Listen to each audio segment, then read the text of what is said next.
Okay, so good afternoon, my dear students. Welcome to our virtual class for this afternoon. Before I proceed, may I request everyone to mute your microphone to avoid unnecessary noise and distractions, and turn off your video as well. And please observe proper behavior during our virtual class. Okay, so I am Maria Ana C. Robles, your online learning coordinator or your OLC. I am one of the faculty members of College of Arts and Sciences at AMA Malolo City, Bulacan. Okay, so for our course code, we have here UGRD ENG 101, Section 4. This is Section 4, 2113T, and this is Communication Skills 1. Okay, and for our topic for this afternoon, we have selecting and organizing information. Okay. So for our learning objectives, we have here at the end of the discussion, we will be able to define outline, then identify and explain the 3 kinds of outline, then discuss how to write a good outline and how to develop a good paragraph as well. Okay, so these are our learning objectives for this afternoon. Now, before we write, we have to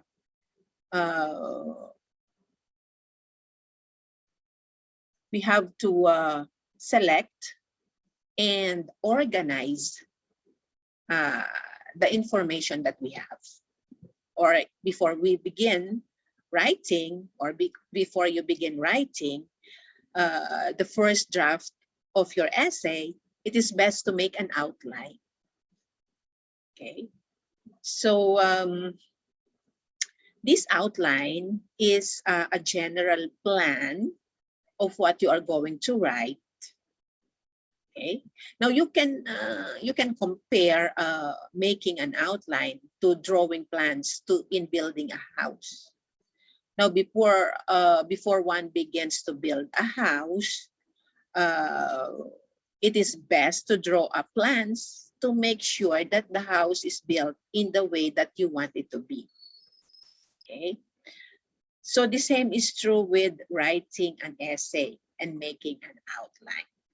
Okay, so what is this outline?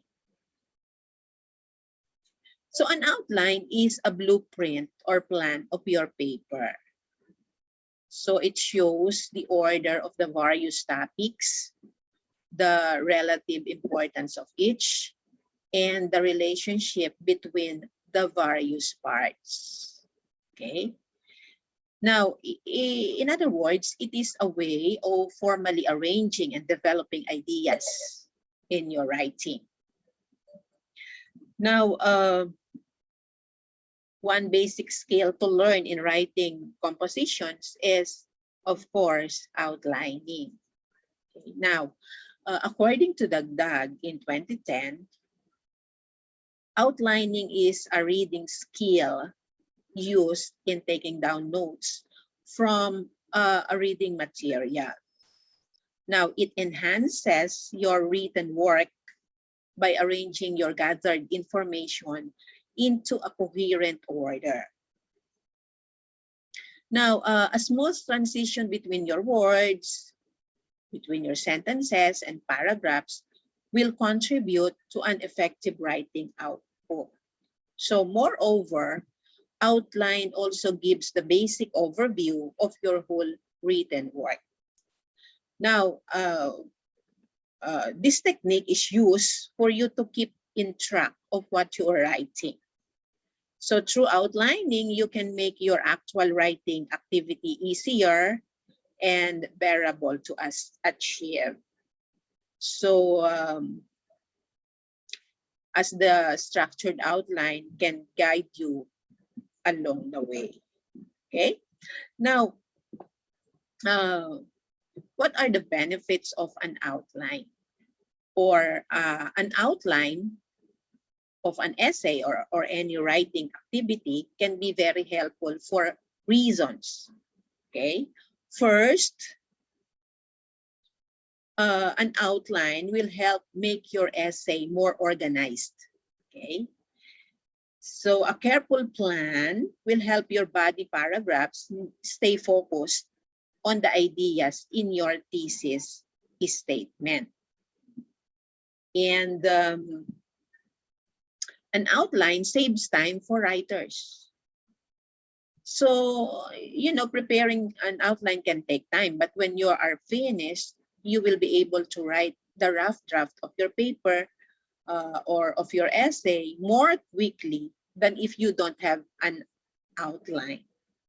So you can write faster if you have already an outline with you. Now, what are the purposes of outlining? So first, it shows the relationship of ideas, because when you make an outline, you will see the relationship of broad topic, from broad topic to specific topic. Okay, and then through outlining, it simplifies writing, or writing makes easier. Okay, and then it also have the result of effective speaking. Now, if you are delivering a speech, for example, and you have an outline with you, then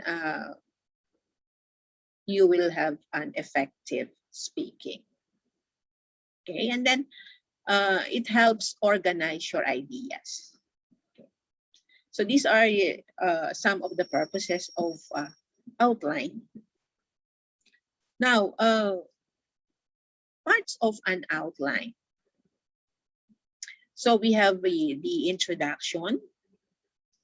So introduction is the first paragraph of your outline, if it is a paragraph outline, wherein you discuss what your topic is all about. And at the end of the introduction is the thesis statement. Now, thesis statement is a one statement that will discuss the purpose of your paper. And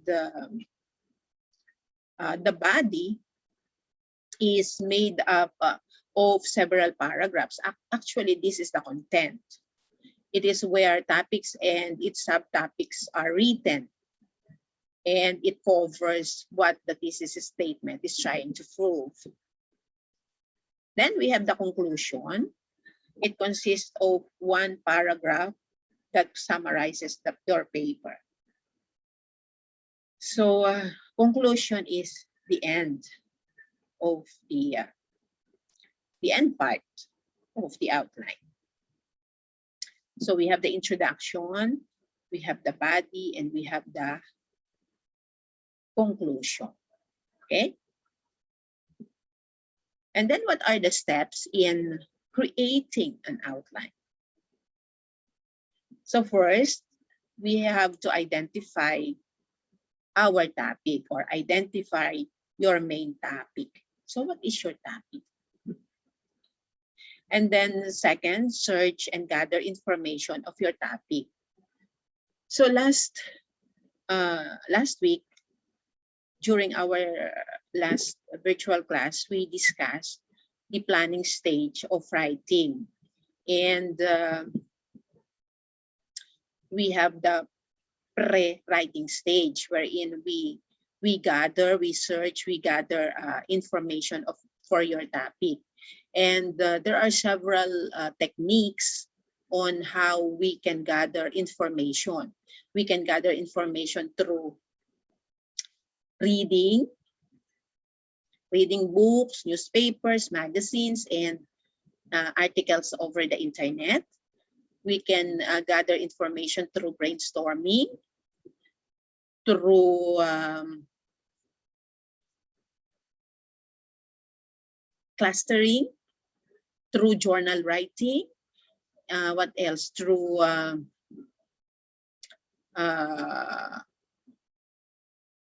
gathering lists of interests from the readers and from the writers as well. Okay, so you can choose from those techniques. And then third is determine what kind of outline you want to use, whether it is topic outline, sentence outline, or paragraph outline, which we will be discussing later. And then fourth, identify your main categories and its subcategories, because there are some topics that are too broad. So we need to narrow them down. And then fifth, organize your information in an outline form.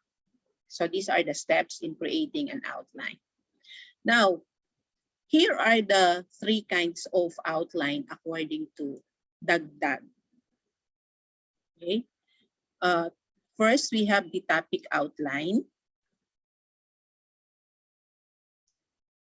We have the topic outline. Topic outline lists topics in words, phrases, or fragments. So it is important to take note of the form of the heading, as you need to ensure that each are parallel with one another. Okay, so topic outline. So we make use of words, phrases, and fragments here. Now, sentence outline from the word itself is a type of outline wherein each topic and subtopic are presented in complete sentences. Okay, and paragraph outline is a type of outline in which instead of a specified main topic, each heading and subtopic contains a brief summary of what the content of that particular topic will be. So you can choose from these three kinds of topic. And then writing a good outline. How to write a good outline? Okay. Now, outlining is commonly done before any actual writing because this serves as your guide. Okay. So this is a way of sorting your ideas into what are the general ones and the specific ones. This will let you know what topics need further proof, what topic needs further explanation, and which topics could be expanded. Now, according to Johnson, some writers prefer to write their outlines in the middle of the writing for them to record what they have already done and where these ideas could go from the present point.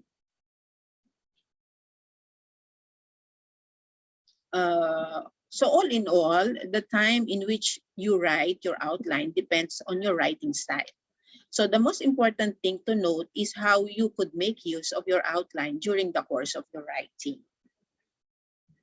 Now, writing an outline may vary for each writer, meaning to say, each writer has their style of writing, but you have to consider the following characteristics, which are vital to make your a good and viable outline. First characteristic is logical subordination. There should be a logical subordination, meaning to say the topic or the subtopic must be related to the main topic, but it should not exceed or be equal to the main topic in terms of importance. Okay, and then there should be a parallel structure. Now, each level must be of the same grammatical structure. Each topic and subtopic should preserve parallel structure. Okay, And then mechanics. Always make sure that that you use proper capitalization and punctuations. So remember that in constructing a topic outline, there is no punctuation at the end of it. Why? Because in topic outline, we just make use of words and phrases. And then coordination, meaning to say all topics and subtopics should have a significance at each other. So try to remember these characteristics of a good topic. And then developing effective paragraphs. So after you make an outline, you are now ready to develop an effective paragraph. One of the most important elements in writing is the form or structure. Now, it is worth noting that without a solid structure in place, the content you have gathered would fall apart. So after constructing an outline and writing your first draft, it is time to get on to paragraph writing. So as we all know, a paragraph is a group of related sentences that leads to a single topic or idea. Okay. And an effective paragraph is characterized by unity, coherence, and emphasis. Now, unity. Now, an effective paragraph shows unity of the sentence if the sentences used in developing the main idea. Now, a paragraph is made up of the topic sentence, which contains the main idea, the supporting details, the conclusion, or the clinching sentence at the end. Meaning to say, all these, these are parts of the sentences. Okay, topic sentence, supporting sentences, and clinching sentence at the end. These parts should be united to each other, meaning to say they are focused on the same direction. Now, topic sentence reveals the main idea or the central idea of the paragraph. Okay. It does not necessarily have to be placed at the beginning of the paragraph. It may be found in the middle of the first and the last sentence or at the end. But more often than not, topic sentence can be found at the beginning. Wait.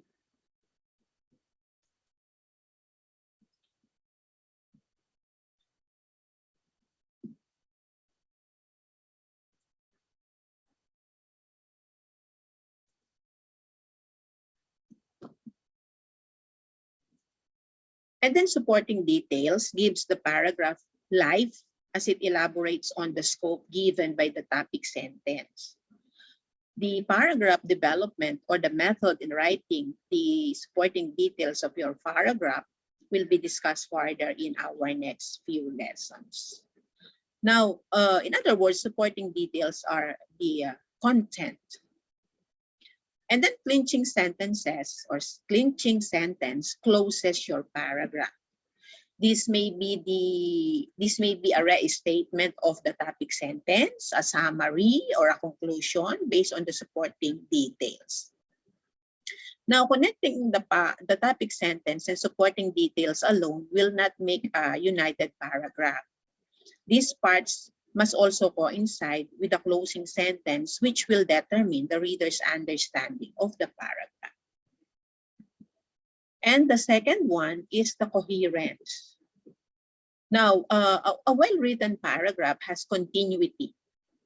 Now, the transition of one word to another and a sentence to another must make sense for the reader to follow your thoughts.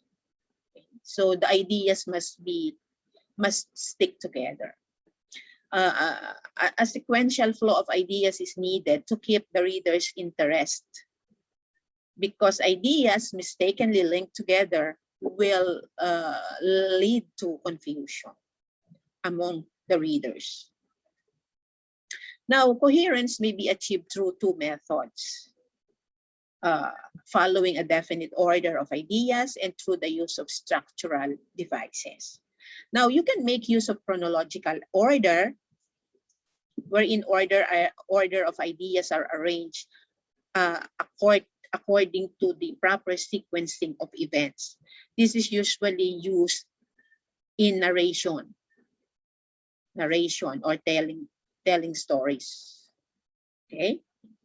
And then we have space order, where the ideas are arranged from the nearest to farthest, inside to outside, left to right, and other orders relating to space. And then we have a logical order, in which a writer may use to expand his ideas. There are two types of logical order: deduction order, arranging ideas from general to specific ideas, and induction order, wherein the order of ideas are arranged from general to specific. And we usually make use of induction order. Now, in terms of structural devices, we can make use of these following strategies for the continuity of paragraphs. Clear use of pronoun referring to a key noun in the first sentence, because the use of a pronoun must have a clear antecedent. Okay. Then repetition of keywords. Repetition emphasizes the importance of the main idea. To achieve coherence, the writer puts the idea and its synonym several times on his paragraphs. So these words will eventually form an interconnected web of related ideas. You can also make use of transitional devices or expressions like even though, moreover, however, in addition to, hence, thus, so that you can relate one sentence to another, forming a logical organization of thoughts. Okay, and lastly, we have here emphasis. Okay, now emphasis is special or extra importance that is given to an activity or to a part of or aspect of something. Meaning to say, you are giving emphasis, or you are giving importance, or you are giving stress to a particular word or to a part or aspect of something. So you have to consider these characteristics or features of paragraph, which are unity,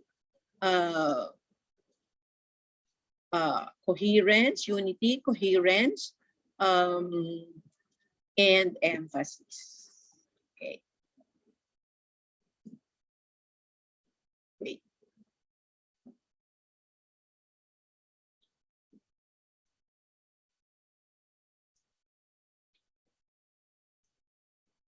Okay, so these are the things that we should know in selecting and organizing information before we are going to write or before writing. Now, before I end, I would like to share with you a quotation about from Franklin Adams. Okay. According to him, having imagination, it takes you an hour to write a paragraph that, if you were an imaginative, would take you only a minute, or you might not write the paragraph at all. Okay, so that concludes our discussion for this afternoon. Thank you for attending our VC. Keep safe, everyone, and God bless us all. Thank you. Thank you po, ma'am. Thank you po.